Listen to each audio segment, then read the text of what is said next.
we like to use that as an excuse, but as I'm fond of saying, like right now I'm in a dining area in my house and I'm looking at the kitchen. There's no white supremacist sitting on the other side of the breakfast table or the dinner table or the dining table or the dinner table to interfere with a child doing homework at that table and a parent trying to teach the child what he needs to be taught and learning in the process. Amazing. I read that you were a Democrat at one time, and then you decided not to. You left the Democratic Party, and did you become a Republican as far as voting I'm or independent? Independent. And why did you leave? Why did you become a Democrat, and why did you leave?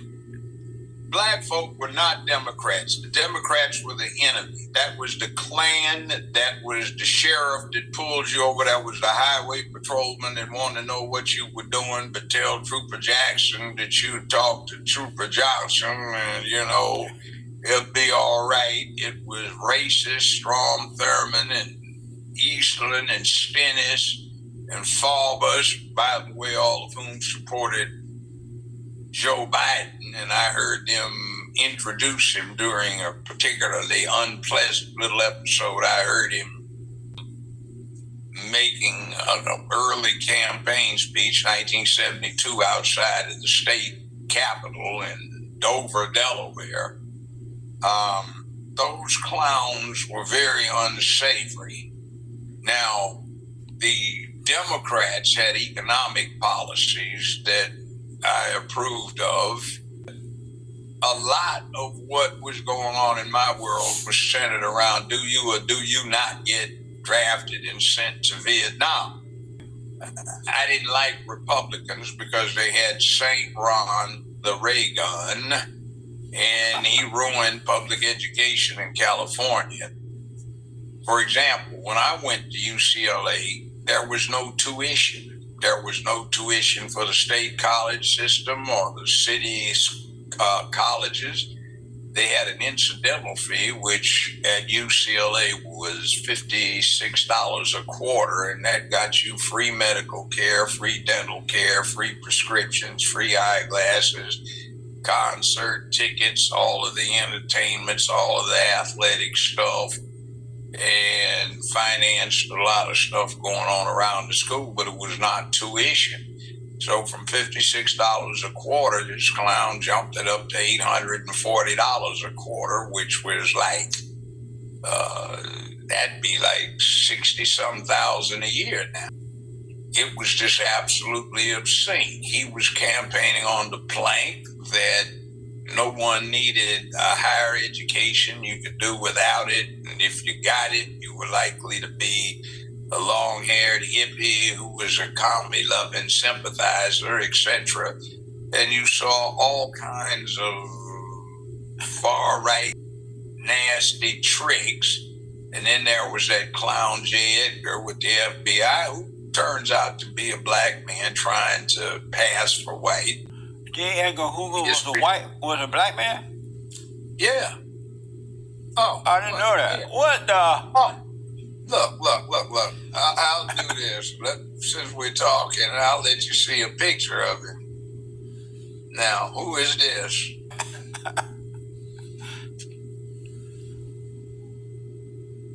Wow. That's J. Edgar Hoover. Really? As a young man.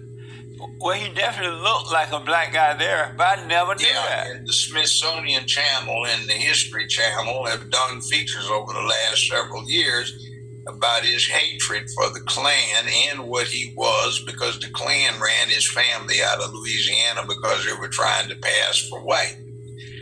So it's interesting what we do to ourselves. So was it commonly known that he was black?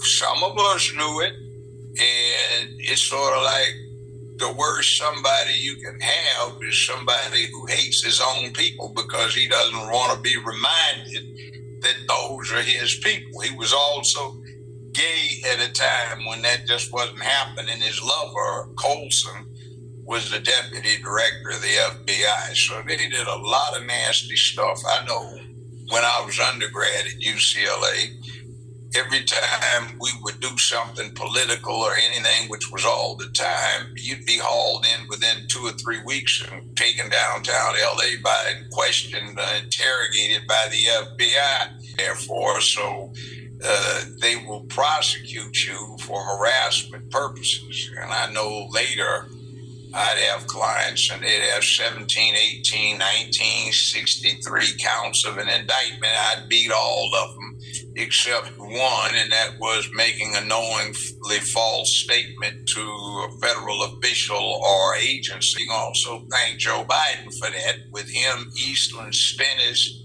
and Byrd back in the late 70s and in 1981. So we have a change now where we have things that we blame, and we like to use that as an excuse. But as I'm fond of saying, like right now I'm in a dining area in my house and I'm looking at the kitchen. There's no white supremacist sitting on the other side of the breakfast table or the dinner table or the dining table or the dinner table to interfere with a child doing homework at that table and a parent trying to teach the child what he needs to be taught and learning in the process. You get kindergarten through 12th grade down, and the rest of your life has open doors. Now, you may have to kick them all the way in, but at least they're unlocked. Yeah. So a lot of what we do, we bring on ourselves, and I had great hope for the future back in the late 60s, but it kind of evaporated, and I'm rather disappointed in how badly we are doing harm to ourselves these days. For the last 20 years, only 28% of each year's high school graduates, on average, are male. Only 32% of the college undergraduates are male. Only 36% of the college grad students are male. And only 44% of the American workforce is male. You've had 50 years of Take Your Daughter to Work week, but not one single day of Take Your Son to Work.